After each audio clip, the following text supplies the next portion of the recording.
Can you imagine a world without bees? Bees are responsible for a majority of the food that we eat. Flying from flower to flower, bees eagerly gather food for themselves while transferring pollen to other flowers.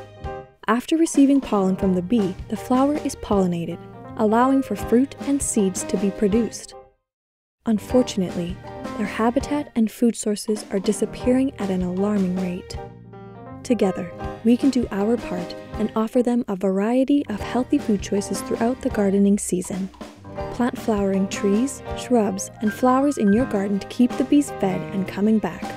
Which future do you choose? Choose bee-friendly plants for your patio pots and gardens.